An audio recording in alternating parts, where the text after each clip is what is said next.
અને હવે વાત TV13 રિયાલિટી ચેકની।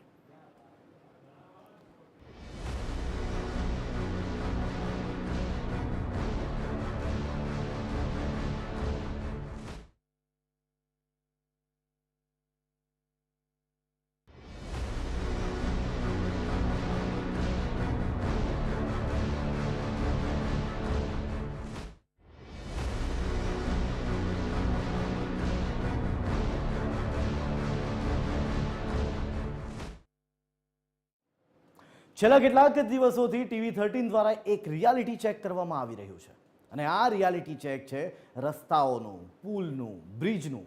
એવા બ્રિજ કે જે ખખડધજ થઈ ગયા છે અને એવા જ એક બ્રિજ, એવો જ એક બ્રિજ મળી આવ્યો ગીર સોમનાથમાં। આખરે શું છે પરિસ્થિતિ ગીર સોમનાથના એ બ્રિજની, જોઈ લઈએ।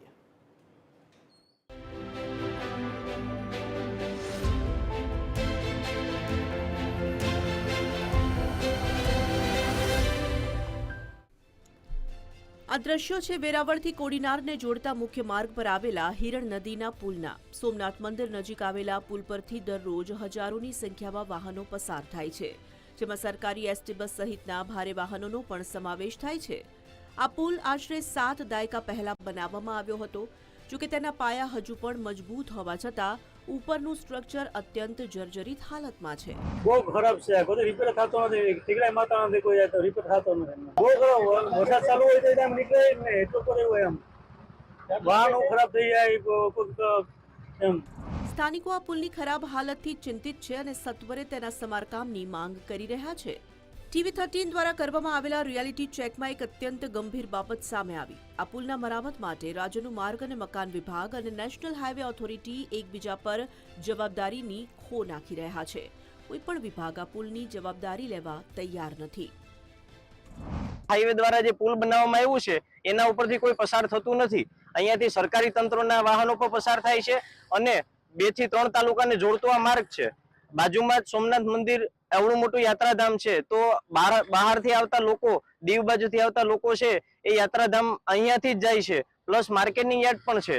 તો સરકારશ્રીને મારી એક વિનંતી છે કે વહેલી તકે આનું નિરાકરણ કરવામાં આવે, નહીતર આ પુલ દ્વારા મોટી દુર્ઘટના સર્જાય તેવી સંભાવનાઓ। સોમનાથ મંદિર નજીકના હિરણ પર આવેલા પુલ છે તે અતિ સર્જરિત બન્યું છે।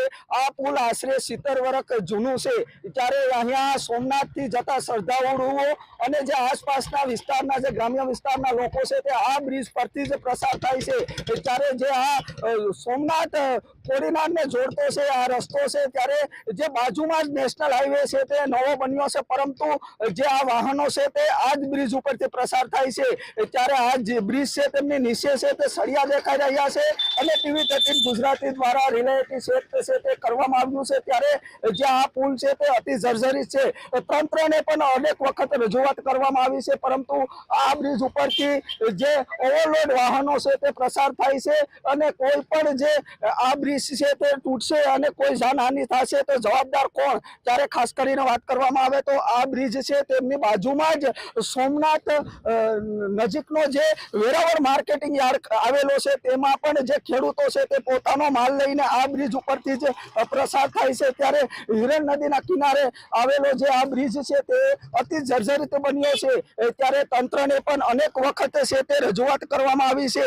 જે લોકો કહી રહ્યા છે કે કાંક તો જે આ બ્રિજ છે તે બંધ કરવામાં આવે અથવા તો આ બ્રિજની મરામત કરવામાં આવે, નકર જે ચોમાસાની હજી સિઝન ચાલી રહી છે ત્યારે આ બ્રિજ છે તે અતિ જર્જરિત થયો છે ને અહીંયા ઓવરલોડ વાહનો છે તે પ્રસાર થાય છે। જો આ બ્રિજ છે તેમાં કોઈ પણ જે ઓવરલોડ વાહનો છે પ્રસાર થઈ રહ્યા છે, ત્યારે જીવના જોખમે વાહન ચાલકો છે તે પોતાના વાહન છે તે હાંકી રહ્યા છે। મહેશ ડોડિયા, TV13 ગુજરાતી, ગીર સોમનાથ।